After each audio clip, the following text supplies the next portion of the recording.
Sorry, I've just been in a weird mood lately. But I'm going to Juniper's and Cedar soon, so maybe I'll meet them. Planning more mischief? What's that supposed to mean? Well, I heard about the commotion you made last night. What were you thinking, Trinity, running off from the party into rival territory? Causing the Alpha to risk his life to rescue you from your own foolishness. What if he banishes you? What's your plan then? You don't understand. I understand that you are a disgrace to this family. Dad! Never mind, Eve. We've been making excuses for this child long enough. The Alpha needs a mate. Why didn't you stay in the forest with him? I don't want to be his mate. He hates me. Stop interfering in my life. Interfering? I'm helping you. You should be grateful for that. Even your own mother and father wanted nothing to do with you.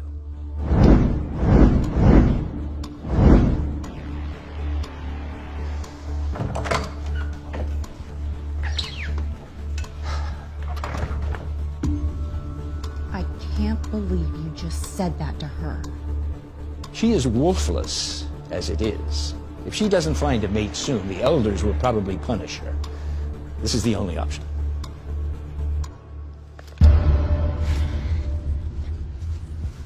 I swear I'm not going back until Grandfather apologizes. I hate this pack. I hate being me.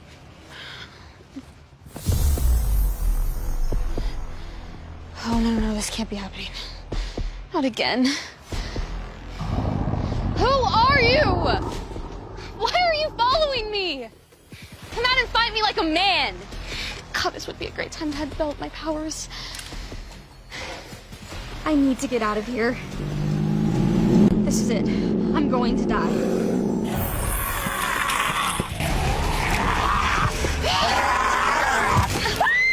You're a hard cat. You know that. Stay away from her.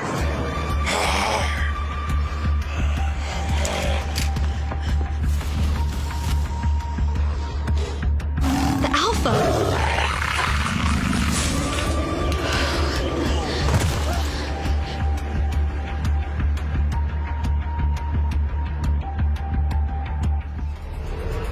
Explain yourself.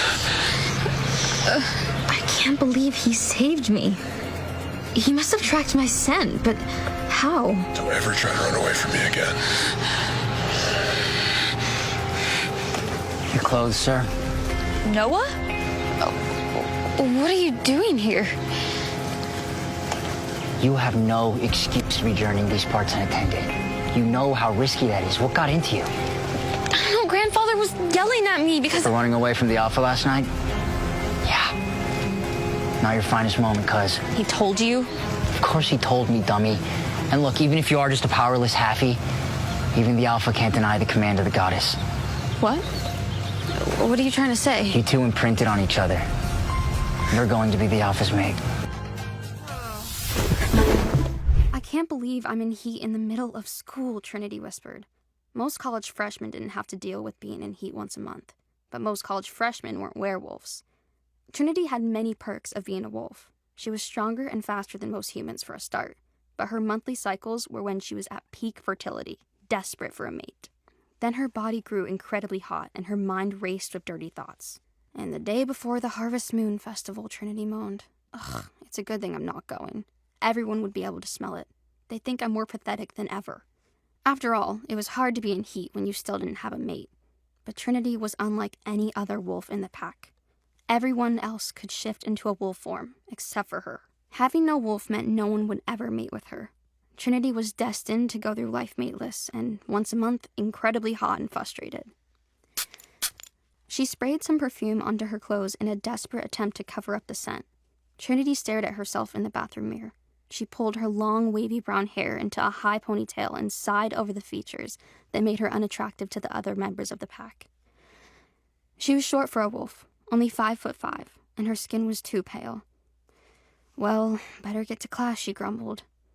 Trinity sat back down beside her friend Juniper. They were two of the only wolves in the mostly human classroom. Trin, are you in heat? Juniper whispered. I hate it. The cramps have started and everything. Well, what are you gonna do at the Harvest Moon Festival? The one I'm not going to, you mean? They don't want wolfless losers there. This one's different. The alpha's seeking his mate, you know, Juniper added. Trinity rolled her eyes. I doubt the alpha would ever look at me. You don't know that, Juniper said. Actually, I do. No man in this pack will take me as his mate, and you know it. They were silent when the professor hushed them. Trinity took notes, but she wanted to go to sleep. Being in heat made the cravings for love unbearable, but it was pointless. She was destined to never fall in love. After school finished for the day, Trinity hurried out to the parking lot. Her older cousin Carter was waiting for her in his Jeep and honked the horn impatiently. Trinity climbed in beside him, and they drove out of the lot at top speed. Slow down, Carter, we're not that late. Being late at all isn't good. Normally, Trinity's cousin was good-natured with her. They'd grown up together, close as brother and sister. But for some reason, today his eyes looked tense. His jaw was squared. A feeling of unease crept up Trinity's spine. What's wrong? Did something happen to Aunt Eve? Trinity's heart sped up. If Carter was practically her brother, Aunt Eve was the closest thing to a mother Trinity had ever known. Mom's fine, Carter said. But we got a guest for dinner tonight. He made a pained face. It's grandfather. Mom just called to let me know. He wants to speak to you. Me? Trinity's voice squeaked. Why? I don't know, Carter replied. Trinity and Carter's grandfather had once been a beta wolf, the second highest-ranking pack member in all of Red Springs, Colorado. The Wittens had been some of the most respected wolves in the pack, but all that had changed when Trinity's mother ran away. The 15-year-old had returned home after a month pregnant. She'd refused to name Trinity's father, and everyone believed that meant the man was a human. Overnight, the Wittens became the laughingstock of the Red Springs pack. Trinity's grandfather never forgave her mother for humiliating the family. Soon after Trinity was born, her mother killed herself with shame, leaving Aunt Eve and Uncle Wesley to raise her. Her aunt and uncle loved her, but Trinity's grandfather ignored her. To him, she was the root of their family's downfall. So why does grandfather want to speak to me so badly? This feels weird. When Trinity walked through the front door, she smelt the amazing honey garlic pork chops Aunt Eve was making for dinner. She also caught the faint scent of her grandfather, and her appetite went away. Hi, grandfather. To what do I owe the pleasure of your visit? Trinity asked as she entered the living room. She hoped she didn't sound too sarcastic. You're the same as ever, Trinity. He sounded disappointed. Her grandfather was a tall, muscular man in his human form with thick gray hair and a beard. He looked at her with cold blue eyes and didn't stand up from the couch. I'm here to talk about tomorrow night. Tomorrow night? Trinity was confused. The Harvest Moon Gathering, grandfather spoke with annoyance. The annual meeting of the wolves. Right. That. I guess I don't think about the gathering that much, Trinity shrugged. I'm never invited, after all. That's no one's fault but your own. Grandfather sounded annoyed with her again, as usual. Right, it's definitely my fault, Trinity grimaced. After all, I don't have a wolf. All werewolves shifted into their wolf form for the first time between the ages of 13 and 18. Having a wolf form meant you were part of the pack, part of a tradition that spanned thousands of years. But Trinity was nearly 19, and she'd never shifted once. It had become clear to everyone that she didn't have a wolf form. As far as grandfather saw it, that meant she was completely useless. If Trinity had possessed a wolf, he could have sold her in marriage to another family to gain some political points. But now that everyone knew Trinity was an utter failure, he turned his back on her. So why is he going on about the Harvest Moon Gathering? Trinity felt uneasy. Normally a girl without a wolf would not attend the gathering, grandfather said. But tomorrow is a special night. Our alpha is looking for a mate. He's been searching for 7 years. Trinity scoffed. Oh, come on, grandfather. You and I both know the alpha would never mate with a wolfless nobody like me. Of course I know that. But every eligible wolf over the age of 18 will have to be there. My goal is to find a good match who will take you as you are. Then you can be off my hands for good. Trinity's stomach twisted in fear and a little bit of anger. If I'm not really a true werewolf, I thought I had some choice in my future. I'm going to college right now. I want to think about that and what I'm going to do with my future. I don't want to marry some guy who'll probably spend the rest of our lives looking down on me. Trinity's outburst clearly annoyed her grandfather. He uttered a low growl, and she fell silent at once. Don't get smart with me, girl. You're going to the gathering, and you'll look pretty and sweet, and above all, silent. You'll find a match and stop being my responsibility. You're almost 19. I've spent far too many years of my life being embarrassed by you. Do you understand me? He added. Trinity could hear the blood pounding in her ears. If only she had a wolf, she'd shift right now and snap at the old man. But Trinity was useless, like he said. She should have known this day was coming. Most of the pack hate me, Trinity said. They're always laughing at me. Which of them would want to mate with the shame of the Red Springs compound? You'd better hope you can find the wolf who does, Grandfather replied. Now I've brought along a dress for the gathering. It's upstairs in your room. I want you looking your best tomorrow night. Am I understood? There could be no arguing with her grandfather. Trinity balled her hands into fists. Yes, she muttered. After Grandfather had left, Trinity ignored Aunt Eve and Carter when they offered to talk about what had happened. She stormed up to her room and found her grandfather's dress hanging on the back of the door. Grandfather has good taste, I'll give him that, she thought glumly. The gown was floor-length and made of midnight blue satin, with a plunging neckline and thin straps crisscrossing the low back of the dress. It would show off Trinity's ample figure with the lush yet athletic curves. The color would also complement her pale skin and dark eyes. With a sigh, she took the dress off the hanger and laid it on her bed. Hands on her hips, she gazed down at it. It was beautiful, but why couldn't her grandfather ever do something just because he loved her? Was that too much to ask for? At least I'll be the prettiest loser at the gathering, she muttered to herself. Trinity shook her head. I'm not even sure that Alpha himself will be amazed. High up in his office, Reese looked out the window and half listened as his assistant Noah briefed him on everything to do with the pack. As the Alpha, Reese had to keep up to date on everything that was a threat to his wolves. He listened as Noah droned on about the potential threats of rogue wolves in the area. Reese shut his eyes as his assistant reached the last and least pleasant topic on the agenda. Finally, every unmated female should be at the Harvest Moon gathering tomorrow night. Every one of them has been assigned a different group number, and you'll be able to mingle with one group at a time. It should be an easy night, Noah added. I won't need a night for this, Reese growled. I'll know in 5 seconds if my mate is in the crowd of giggling females. The elders think you should spend time getting to know the women, Noah replied. The elders have no idea how much I despise all this meddling. Reese wanted to push the damn desk over. He'd rather fight off a pack of rogue wolves all by himself or hunt down a warlock who kidnapped a human child. He would have preferred any painful, unpleasant task to making small talk with girls who only saw him as a ticket to power. It's just one night, Noah said with a sigh. We need Aluna, you know that's true. Indeed. Until Reese had taken Aluna, his position as Alpha wasn't firmly cemented. For all the wolves' sake, he needed to find his mate. But when he thought of mating, he thought of the tragic circumstances that had led to his father's death 7 years earlier. All because of a woman who had cared only for herself. That's what all women are like, Reese thought grimly as he stared out the window. I don't want a mate, but I have to take one. I have no choice, and neither will she. Trinity had lived in the Red Springs compound all her life, but she had never been to the Alpha's house. After showering, primping, and putting on the midnight blue gown Grandfather had given her, Trinity's stomach was in knots as her best friend Juniper arrived to pick her up. This is actually exciting, don't you think? Juniper asked. Her blonde hair had been put into an immaculate updo.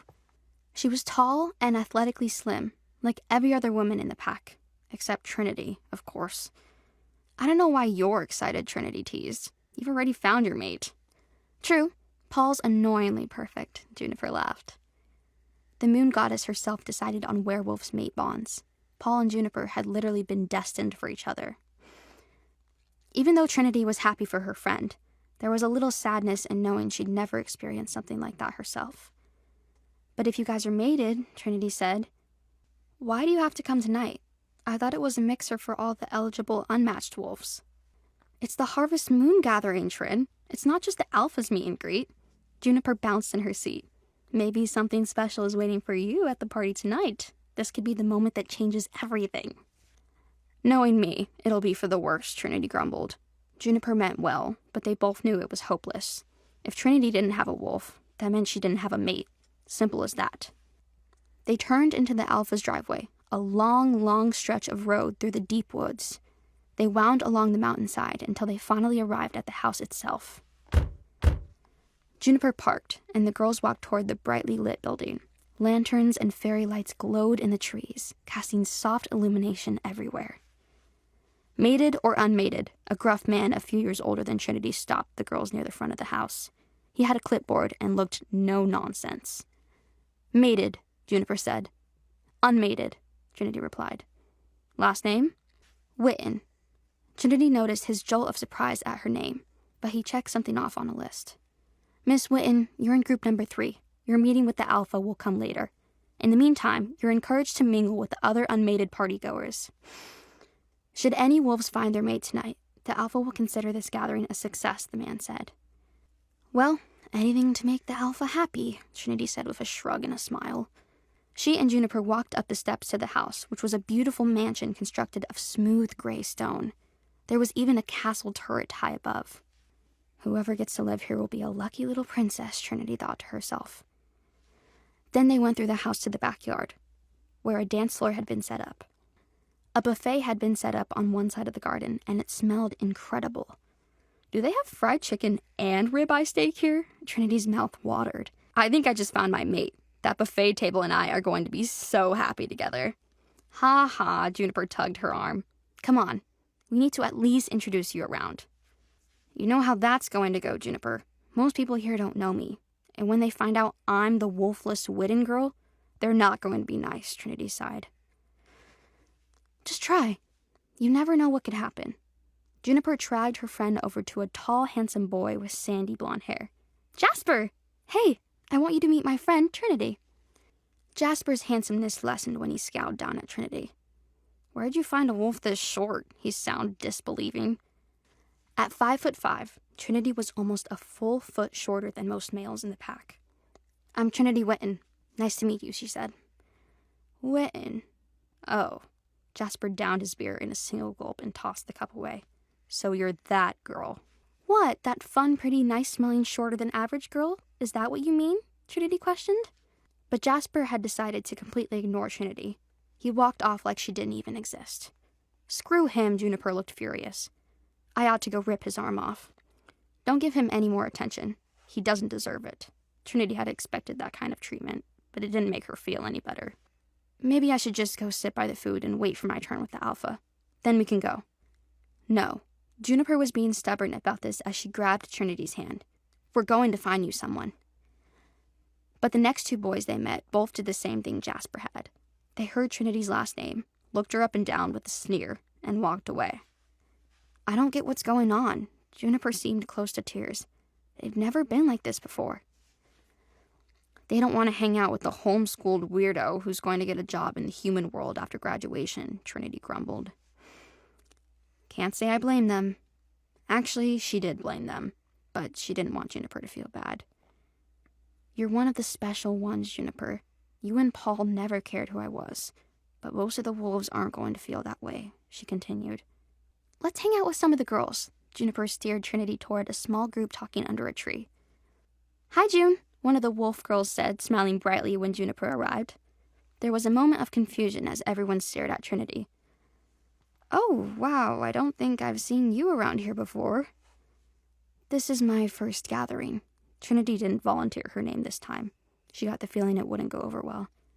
Oh my God, one of the other girls gasped as she stared at Trinity. You guys, smell her. Go on, it's crazy.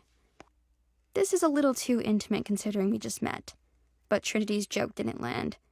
All the female wolves sniffed the air and looked horrified. She doesn't have a wolf. How can you not have a wolf? You have to be over 18, aren't you? Almost 19, actually. Trinity wanted to just walk away. The gossip was already starting, and it was happening right in front of her. No need to be a spectator at her own humiliation. Wait, I heard about this, one of the girls hissed. There's that freak whose mom slept with a human and had some, little half-wolf bastard. Trinity saw crimson. She growled even though she didn't have a wolf to command. I'm that freak, yeah, she snapped. But I'd rather be a freak than a bitch in every sense of the word. The girls turned hostile at once while Juniper looked sad. "Why don't you go back to the human world, freak? See if they'll take you. You're not wanted here," the tallest, prettiest girl in the group said. "That's right, Donna. Tell that little skank," another girl giggled. "How can you guys be like this?" Juniper cried. She stood in front of Trinity, a challenge to the others. "You're completely awful." Trinity loved Juniper for standing up for her, but she didn't want to do this anymore. Quickly, she turned and hurried out of the garden, ducking beneath the hanging lanterns as she made her way off the premises and deeper into the woods. Trinity wiped tears from her eyes. She didn't know where she was going, and she didn't care. "At least I won't have to embarrass myself in front of the Alpha tonight." It had only been an hour, but Reese already wanted to kill himself. He sipped a glass of champagne while he chatted with some airhead female wolf who kept giggling and touching his arm. "I think your house is so beautiful, Alpha. It'd be the perfect house to raise a family, don't you think?" The girl fluttered her lashes. Reese wanted to throw everyone out. "When I find the right mate, I'm sure that'll happen." His withering stare told the girl she wasn't his mate. She pouted and turned away, dejected. All the others in Group 1 waited eagerly for his attention to fall on them. Even if he hadn't been the Alpha, Reese knew the woman would flock to him. He was 6.5 feet tall with black hair and golden eyes. His body ripped with muscle, and his jaw was square and rock hard. But he never had any interest in a woman beyond a single night of fun in bed. He'd never slept with the same girl more than once. This is all so damn tiresome, he thought. He turned to the open window to get a breath of fresh air. The faintest gust of wind entered the room, and then he smelled something beyond description. She smelled like vanilla and warm cinnamon apples. His mouth watered at the very faintest touch of her scent. His whole body lit up, fire scorching every inch of his flesh. There she is, my mate. The wolf in him responded at once, desperate to get out of this house and away from these ridiculous people. The scent told him the girl had just left the party and was heading off into the woods. No, she couldn't leave yet. She was the only one he needed to meet. No one else mattered. "Alpha, are you all right?" The girl squealed in shock as Reese charged out of the room and down the stairs. He exploded out the front door, ignoring Noah's startled questions as he sniffed the air greedily. That vanilla and cinnamon aroma still wafted towards him on the night wind. Reese ran, following the scent. He charged into the dark forest, past whipping tree branches. He didn't stumble once as he hunted the girl. "Where are you?" he growled, his breath coming in heaving gasps. If he didn't find her soon, he'd explode. His wolf form would emerge, and he'd go on howling mad as he tracked her down like the predator he was. Then, up ahead, he could sense her. She stopped beside a fallen tree and was sitting on the ground. With a growl of pride, Reese rushed over and came close. She sensed someone behind her, turned, and shrieked as she fell backwards. Reese almost fell on top of her, pinning her to the earth. His shadow blocked out her features, but she had curling dark hair. Her creamy skin was pale against the midnight blue of her gown. "You," Reese growled. "There you are." Trinity had collapsed next to the fallen tree, ready to sit all by herself and have a pity party. Instead, she found she was suddenly not at all alone. Now she was trapped beneath the tallest, most overpowering man she'd ever seen before. And goddess, he smelled incredible. Her mouth watered at his scent. Dark chocolate, rich earth. Her whole body felt heavy and warm now, every inch of her skin electric. She wanted to lie here, pressed underneath him forever. Her eyes sought his. Even in the dim light, she could tell his eyes were a deep golden color. "You. There you are," he growled. Every hair on her body stood up, and her heart pounded. She wanted him more than she'd ever wanted anything in her life. And then, finally, her senses settled and she recognized him. The Alpha? I'm pinned underneath the freaking Alpha? Worse than that, she craved him. And from the burning light in his golden eyes, it was clear he craved her too. And then when he found out who she was, he'd be as disgusted as everybody else. The shame was too much for her to bear. "Oh, Goddess, help me," she gasped. Misunderstanding her, the Alpha stood up and helped her up. But before he could say another word, Trinity bolted. She jumped over the tree and raced out of the forest, hoping she could run faster than he could. Ha, unlikely. "Trin? Where are you?" Juniper's voice sounded up ahead, and Trinity raced toward her in the distance. She heard the Alpha's disbelieving growl. He couldn't catch up with her. Trinity couldn't bear the humiliation of what would come next. She plunged out of the forest and ran straight into Juniper. "There you are. What's wrong?" Juniper asked. "Please don't ask questions. Just take me home." Trinity's voice was raw with fear. "Please, just do this one thing for me." "But you haven't met the Alpha yet," Juniper said. Trinity almost laughed hysterically. "I've had enough. It's too much. Please." Trinity's eyes filled with tears. "Just take me home." To her relief, Juniper agreed. Trinity rushed back into the car and flung herself into the passenger seat. Her hands shook so badly she could barely fasten herself in. Juniper said nothing as they drove down the mountain and back towards home. Trinity's mind kept racing.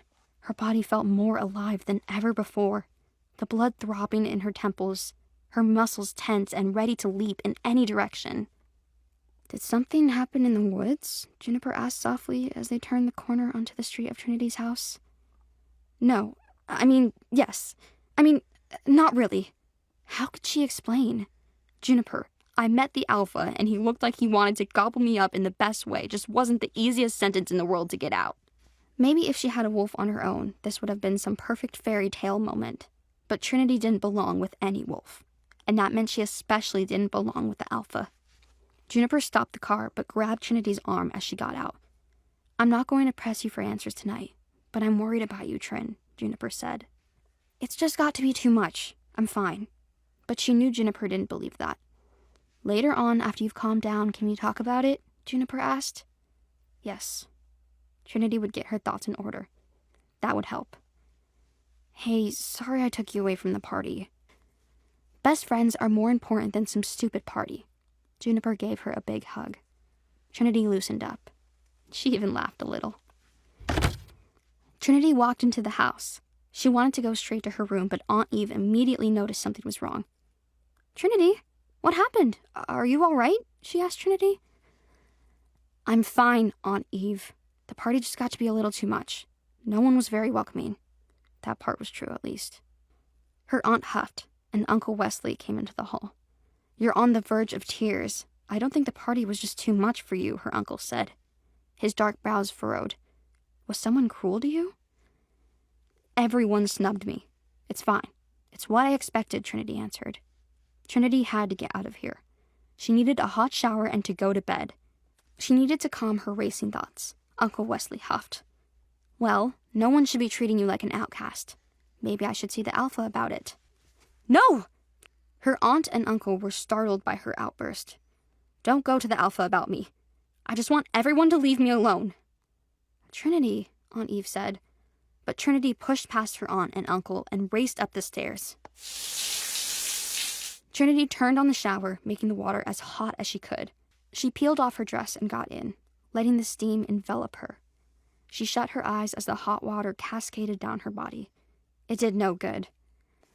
All she could feel was the heat of his gaze on her skin, the way he'd made her feel like she was on fire with a mere look. It was just a weird moment, that's all. Everything will go back to normal tomorrow. You'll feel better. But no matter how many times she told herself that, Trinity found she was unconvinced. She was so afraid. What if the Alpha banishes her for what had happened? She'd never see her family or friends again. She'd be on her own with no support. She turned off the shower, dried her hair, and then put on her coziest light blue pajamas before crawling into bed. As she settled beneath the covers, Trinity let out a long, slow breath. Just go to sleep. But in her dream, she was stalked by a pair of burning yellow eyes, and she heard the same words delivered in a dark, dangerous voice over and over again. There you are. By the time Reese got back to the party, he knew the girl had vanished. The warm vanilla and apple scent of her had all but faded on the wind. Alpha, are you ready to meet the next group of females? Noah asked softly. Reese wanted to roar with anger. What was the point of talking to any of those women? His mate had vanished. Tell everyone to get out, Reese growled. Alpha? Noah questioned. Did you hear what I just said? Get them out of here, now. This party is over. Reese stormed into the garden and forced the musicians to stop playing. He roared at the assembled wolves to get out of his house. They all obeyed him, many running straight out the door and into the night. A group of hopeless females looked mournfully at him as they left, but he could care less. She was gone. She'd run away from him. Couldn't she feel the mate bond between us? Didn't she know what was happening? When all the guests had left, Noah came to find Reese. What's going on? He asked. Reese said nothing. He went out onto the porch, pulled off his shoes, and burst into his wolf form, shredding his clothes in a matter of seconds. With a howl, he leaped on into the forest and ran, his paws thudding the earth. He raced through the trees and across the mountaintop, trying to desperately find the magical scent again. But it was no use. His mate had disappeared. Reese spent the entire night running and howling, dashing through the forest. Finally, as dawn was on the horizon, he crept home and shifted back into his human form. He climbed up the stairs to his room, not giving a damn that he was completely naked. He fell into bed as the sun peeked through his window and descended into dreams of dark hair, dark eyes, and midnight blue satin. Alpha? Sir, you must wake up. The elders have arrived, Noah said. Huh? Reese woke up, his brain foggy from lack of sleep. Noah, what are you talking about? The elders learned that you threw the guests out last night. They want to know why you didn't spend time with all the females. Noah sounded pained. They don't like surprises, Alpha. Grumbling, Reese threw back the blankets and changed as quickly as possible. He followed Noah down the hall and down the stairs. The elders all waited for him in the living room. They were a collection of older men who sometimes had a problem with Reese's attitude. Alpha? Said Elder Frederick. This is all very unlike you. The man looked concerned, the wrinkles round his eyes deepening. As Frederick was Reese's uncle, he didn't want to upset him. Apologies, everyone. I had kind of a wild night, Reese replied. That's not good enough. We demand to know what happened, Elder Oswald said. Reese stifled a growl. Oswald was by far his least favorite elder. What happened? It was the Harvest Moon gathering, Oswald. Maybe you can't keep track of dates in your old age, Reese spoke.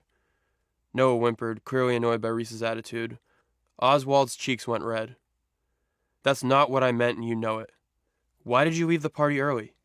Why did you throw all of your guests out the door? Most importantly, why did you leave all those females unattended? We're trying to find your mate for the goddess' sake, Oswald cried. Please, Reese, Uncle Frederick said. We just want to understand. My behavior last night was complicated, Reese said at last. But also, it was very simple. Oswald snorted. Complicated and simple? That's a contradiction. You're making no sense. Reese, what do you mean? Uncle Frederick asked. Despite Reese's ongoing confusion and his hurt at the girl running away from him, he couldn't help but smile. I believe I found my mate, gentlemen. The elders were stunned by Reese's unexpected news. Then Uncle Frederick smiled.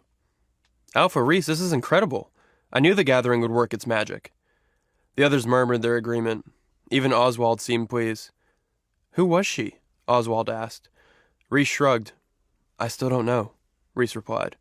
What? The elders were baffled. But you know everyone in the pack by sight. I came upon her in the woods. Actually, I nearly tripped over her. Reese chuckled.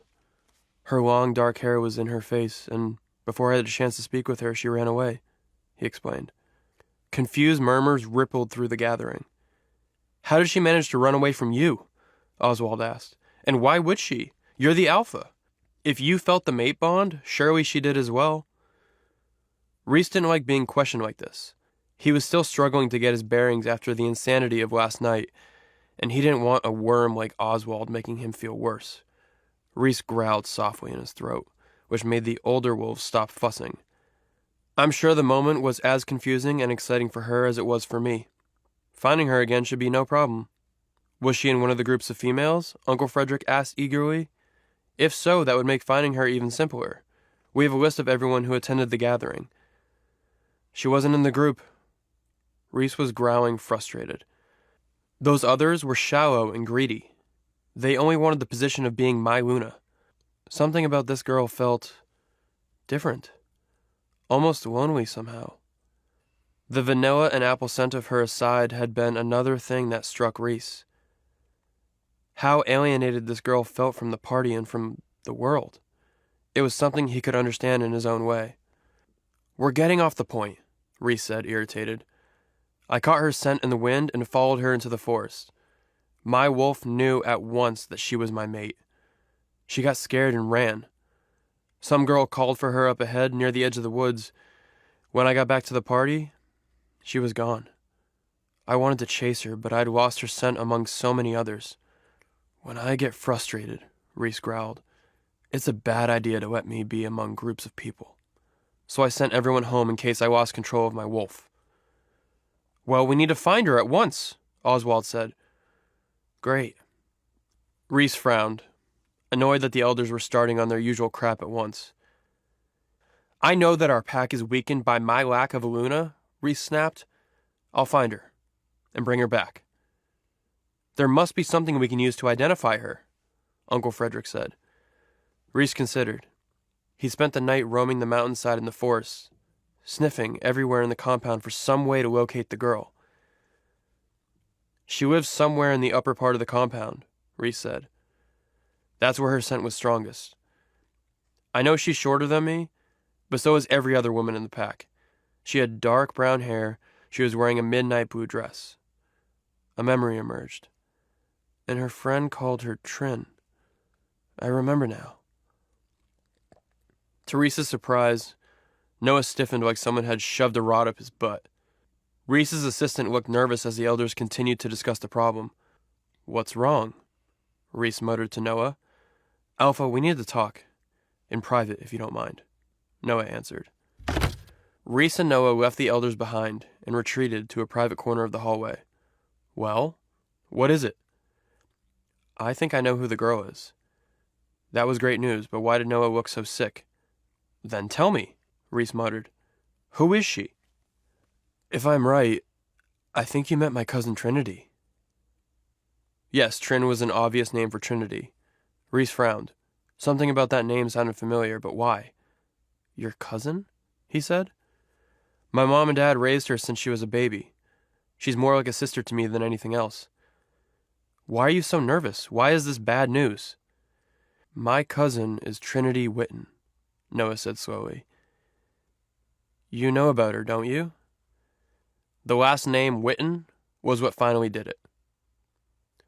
How the hell could she be his mate? You're wrong, Reese growled. I can't be mated to a wolfless girl. The goddess can't mate a wolf with one that doesn't exist. I know it sounds wrong, Noah said. But there's only one girl named Trinity who lives in the compound. Plus, my cousin is a short brunette. Was this girl shorter than any other female you've seen? Yes, it was true. The girl had been almost a full foot shorter than Reese. He shook his head, refusing to believe it. How could the goddess do this to him? Unless that Trinity had somehow manipulated his wolf. No, that didn't seem possible. But rage clouded Reese's vision. The girl is unacceptable. She won't be strong enough to take on the role of a Luna. She'll only ever be a weak, senseless liability, Reese snarled, feeling like his wolf was about to burst out of his skin. Noah took a careful step away. I won't accept her as my mate. Alpha, I'm sorry. Noah looked sincere. But if I'm right about Trinity, and if you're right about feeling the mate bond, then you have no choice. The goddess herself destined you for each other. There's nothing you or I or anyone can do about that. Reese shut his eyes and counted to 10. Damn it. Noah was right.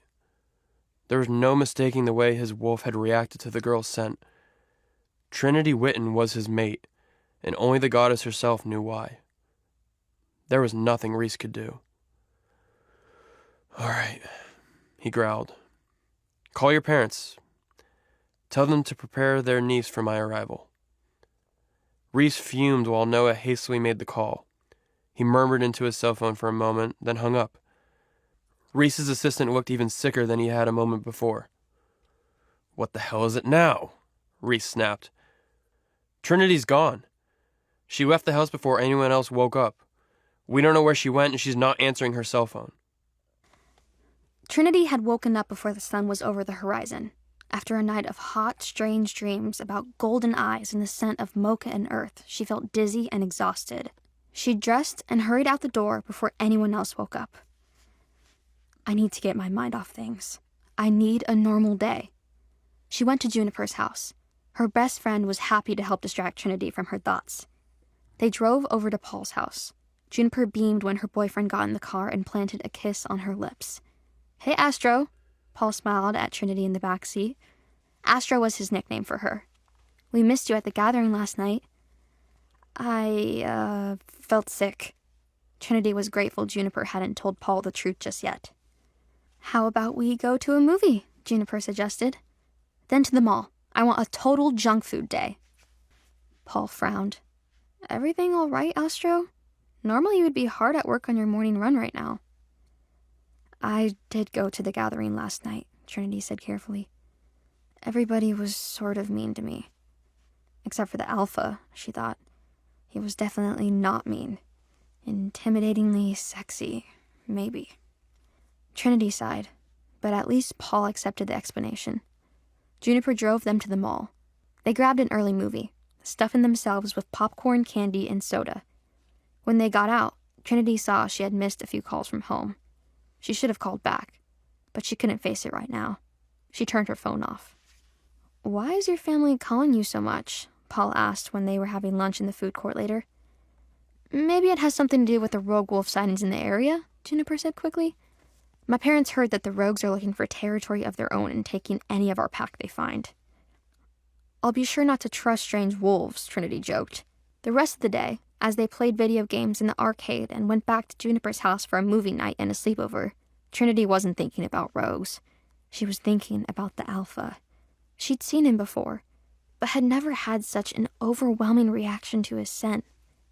Then again, she was almost 19, the age when most wolves were mature enough to experience the mate bond. "But I don't have a wolf. It shouldn't be possible." Trinity fell asleep on Juniper's sofa, trying for a dreamless night. It did no good. She still woke up with a racing heart from a dream about a black-furred wolf with piercing golden eyes who chased her through the forest. The wolf howled as he got closer, then finally pushed her to the ground. "You. There you are." The words echoed in Trinity's head as she sat up and put on her shoes. There was no way she could go back to sleep now. While Juniper kept snoozing, Trinity slipped out of her friend's house and headed into the nearby forest. She hadn't taken her run yesterday and needed to burn off this energy badly. She raced along the dirt path, letting her heart pound. Then Trinity stopped when she was deep in the woods.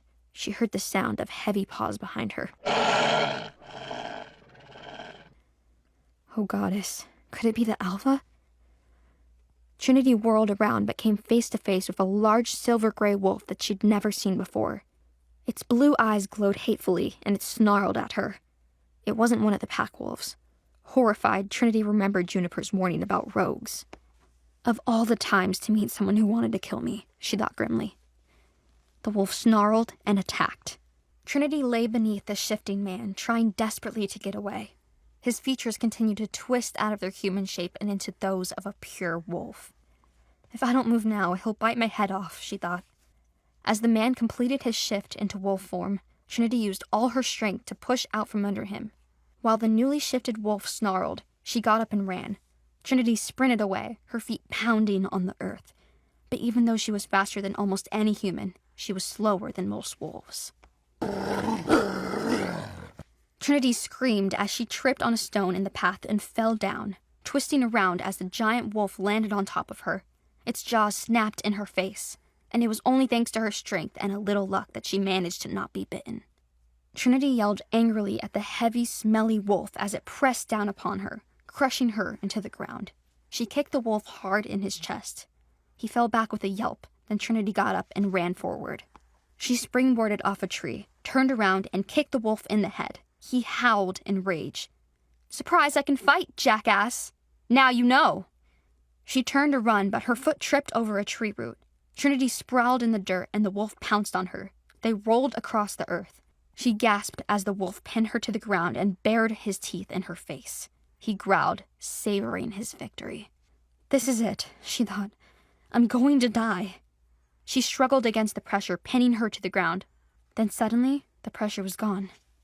The wolf yelped as it was pulled off her.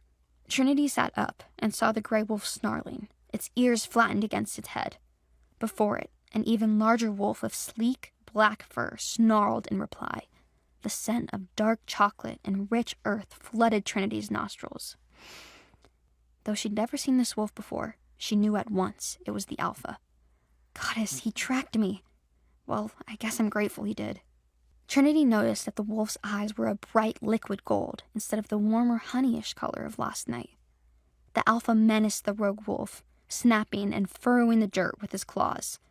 He was the largest wolf Trinity had ever seen. In this form, he was as large as she was tall. The rogue wolf seemed to know he couldn't win. He turned and tried to run, but the Alpha pounced on top of him. Growling and yelping, they started to fight. Trinity smelled blood in the air. She turned and ran away deeper into the forest, but then a great booming voice sounded behind her. "Don't you dare run away from me again. Stay right there."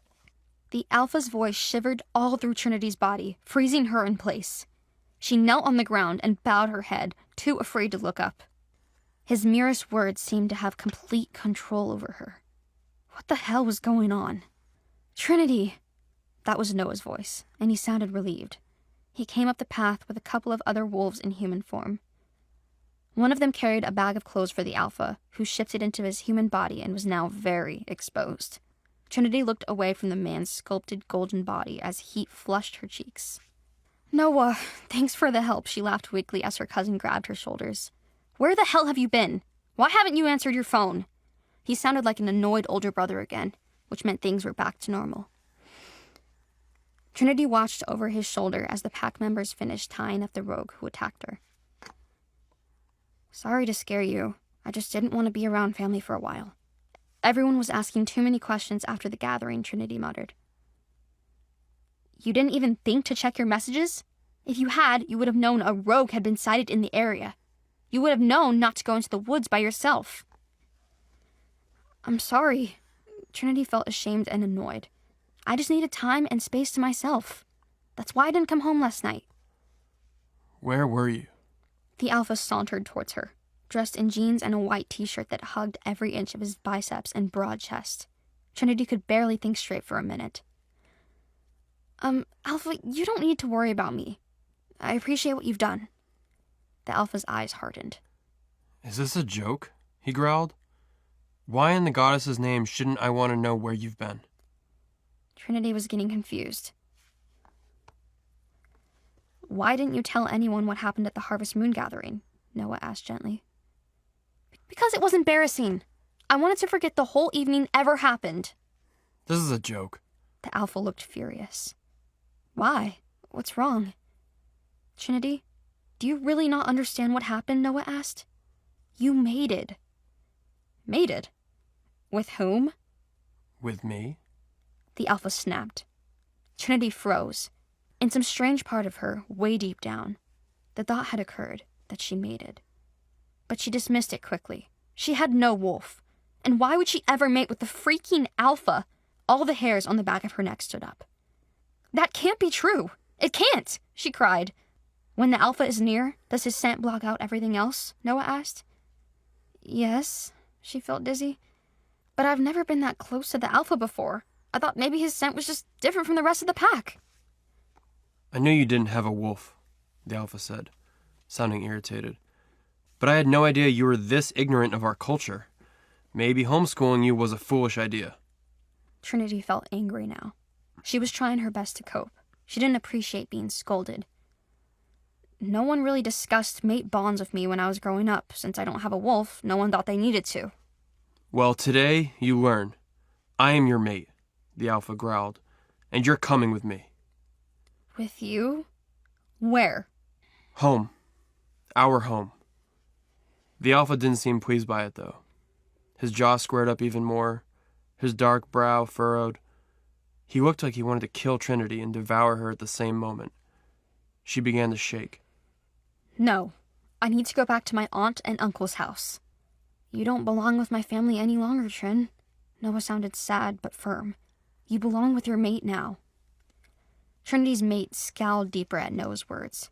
She had no idea what a lifetime with him would look like, or if she'd even survive. If looks could kill, his would have frozen her to death in a minute flat. She felt a desire to snap at him, but that was completely idiotic. Could one mate rip another to shreds? That would be one way of taking care of the mate bond. Trinity numbly followed Noah and Alpha to the car. Trinity slid into the back seat while the males got up front. The Alpha looked at her in the rearview mirror. Are you badly hurt? He growled. Just some scrapes and bruises. Thank you for asking. He scoffed.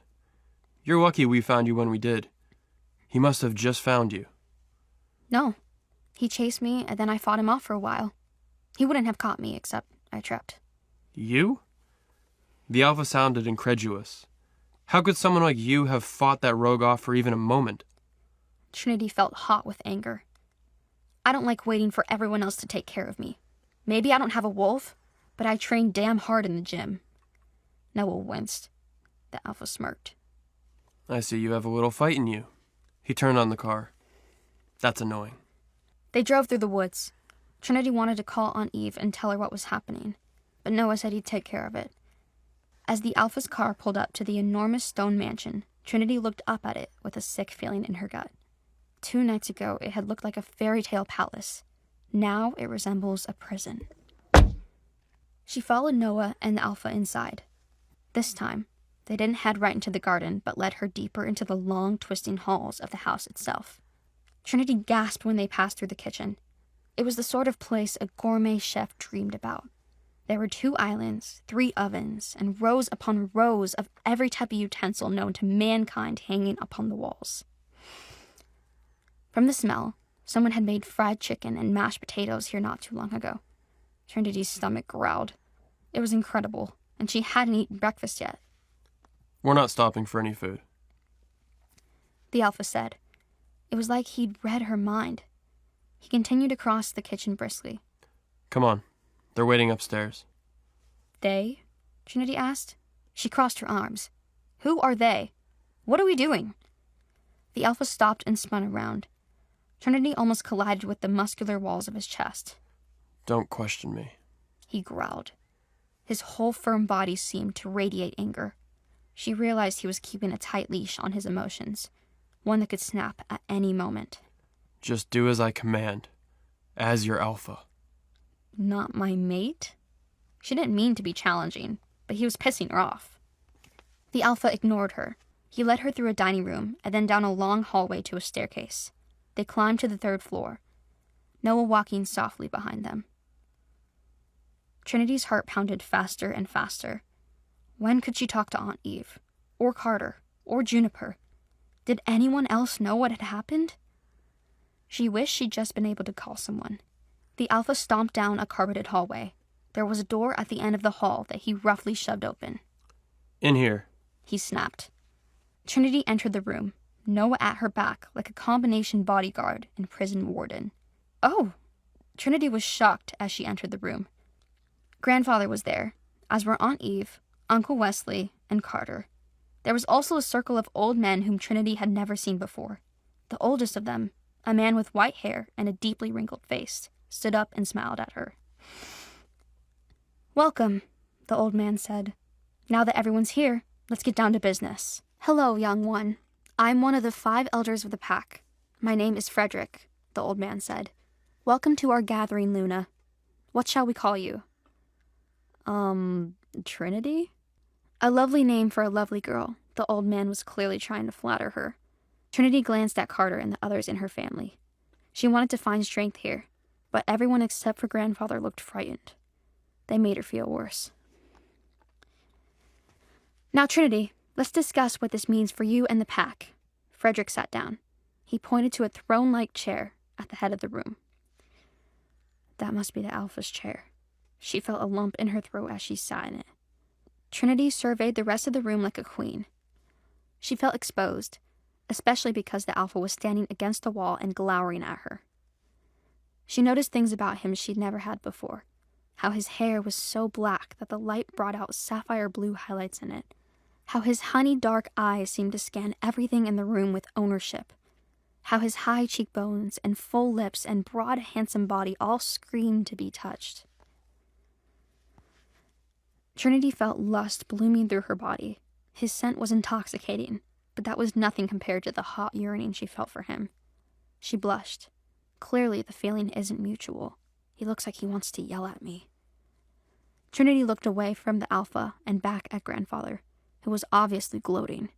He appeared proud of her for the first time in her life. As I was saying, Elder Frederick continued, this is a joyous occasion. Our Alpha has finally found his mate. It's been long years of searching, and at last the trial is over. The Harvest Moon gathering was a triumph. That gathering was the worst night of my life, Trinity thought grimly. I should have faked being sick and stayed home. But that wasn't something Aluna would say, so Trinity just nodded. Now that he's mated, the Alpha and you will need to conduct the claiming ceremony, Frederick said. What's a claiming ceremony? Trinity felt sick. Forgive my granddaughter, elders. She's been raised outside of so much of pack life. Grandfather gave Trinity a warning look. Great, she'd made another mistake. You'll be marked by the Alpha in front of the entire pack, Frederick explained. In front of everyone? Trinity's eyes widened. Yes. As Luna, you will be the leader of your pack. They must see you claimed. Marked. Marked? How? Like a tattoo? The elders laughed with disbelief. Grandfather looked annoyed. Marked with a bite, of course. The Alpha will bite you, branding you as his, marking you so that you will only belong to him and to no other. Trinity wanted to throw up. Did these people think she was capable of something like that? Just standing still while someone bit her in front of a crowd? You mean the Alpha will turn into a wolf and bite me? She felt dizzy. It'll only be the fangs. The Alpha muttered, looking at her disdainfully beneath a lowered brow. My teeth will shift for the marking. Nothing else. Don't worry, Trin, Noah said. He stood near her chair. The whole thing will be quick, and we'll be there for you. Okay. But she didn't really feel okay. Inside, she wanted to scream. Now, you will, of course, need to move here, with your Alpha, Frederick said. Is that totally necessary? She questioned. The Alpha growled. Where else should my mate live but in my house? He snapped. Oh, great. Now Trinity had made him even angrier. Apparently she had a talent for it. No, I understand. But can I even go home to pack? Frederick turned to Aunt Eve. Have you packed Luna's belongings and brought them here? Aunt Eve was crying as she looked at Trinity and timidly replied, yes. Trinity wished she could go and hug her aunt, leave this place, and run home. Can I still go to college? Trinity asked. I'm studying law. I want to be a lawyer. There should be no problem with that, Frederick smiled. An educated Luna would be an asset to our pack. Now, aside from the marking ceremony, as Luna, you'll be required to accompany the Alpha on all pack-related business. You'll be his greatest help. The Alpha just kept glaring at the entire room. Trinity didn't feel like he wanted any help from anyone. When will we hold the marking ceremony? Grandfather asked gridly. We should do it soon. We want all this cleared up as soon as possible. We also don't want to get the other females' hopes up. I'd trade places with any of them right now, Trinity thought. Why does the goddess hate me so much? Noah, would you show the Luna to her room? Come on, Trin. Noah helped her up, and the rest of the family exited along with her. The Alpha didn't watch her go. He just kept staring at the floor with his arms crossed over his chest, the muscles straining against the thin cotton of his shirt. Aunt Eve hugged Trinity. So did Uncle Wesley and Carter. Grandfather hadn't come along, of course. He was staying back with the elders, lapping up all the attention as grandfather to the pack's new Luna. Noah took out a ring of keys as they climbed the steps to the 4th floor of the house and walked down a long hallway. He fitted the key into an enormous door and turned the lock. "So they can lock me in?" Trinity muttered. Aunt Eve hugged her tighter. Then Trinity entered the bedroom. All the scared thoughts fled her mind. She gasped. Oh, whoa. The room was massive. It was easily 4 times bigger than her room at home. A huge 4-poster bed with a canopy and ornately carved wooden headboard stood at the very back of the chamber. It was covered with a sky blue comforter, and the pillows and canopy drapes were of navy silk. All the furniture matched the bed. Everything was made from the same dark, beautifully hand-carved wood. There was a nightstand on either side of the bed, each with its own lamp. There was a chest of drawers, a dresser with a mirror, an armory, a vanity table and chair with a navy blue cushion, and a beautiful wooden trunk at the foot of the bed. "Too bad they couldn't find you anything nicer," Carter said weakly. He meant it as a joke. Trinity gave his arm a soft punch. On the other side of the enormous chamber was a sitting area complete with a navy blue couch and sky blue pillows.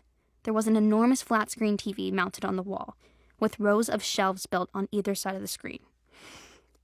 "I could put my books and DVDs there," Trinity said, already trying to think of ways to make this grand, chilly room feel more like a home. "You'll have it warmed up in no time," Aunt Eve said softly. On the other side of the sitting room was a wooden desk with what looked like a state-of-the-art laptop. There was also a dining room table and 4 chairs. Everything was beautiful, perfect, and way too much. "This isn't me at all," Trinity mumbled. "I'm not the type for so much fancy stuff." "You'll have to be," Noah replied. He sounded a bit gruff. "Now that you're Luna, you'll have to be accustomed to many new things. Let me show you around." "Are you serious?" Carter snapped at his brother. "You're going to act like nothing happened. Like this is all normal." Trinity felt gratitude. Carter was able to say what she couldn't. She was still too shocked to think properly. "Everyone needs to stop fighting," Aunt Eve glared at her sons. "That's not helping the situation." While her family bickered, Trinity walked over to another door and flipped the light on in the bathroom. Her mouth fell open. "I expected my own bathroom, but not this." There was a bathtub built into the floor that looked like the size of a small pool. Trinity noticed there were jacuzzi jets. There was also a glass-encased shower with a bench. Trinity would bet anything the bench was kept warm with flowing hot water so it would be comfortable to sit on. There were also 12 or so different nozzles. She could be enveloped by hot water and steam. "Can't imagine what the water bills are like here," she muttered. The floors and sinks were all tiled in creamy marble, and fluffy white towels hung on silver racks. "It's nice, isn't it?" Noah entered the bathroom. "There's a full staff on the premises, too. We have people to cook, clean, and do laundry. They work in shifts, so at any hour of the day or night, someone can take care of any issue you may have." "Guess all my annoying household chores are a thing of the past." Trinity couldn't make herself smile. This was every girl's dream. So why did it feel like a nightmare? "Give it time, Trin. Before you know it, you'll be happy." Noah sounded like he was reassuring himself as well as her. "But that's the thing, Noah. Can I really be happy if I'm living in a place where someone can lock me into my room whenever they want? I don't think there's a tub big enough to make up for that kind of thing." Noah sighed and hung his head. He knew she was right. Trinity surveyed all the beautiful accessories in her new home and realized that she was now a prisoner. To listen to the full audio series, install the Pocket FM app now.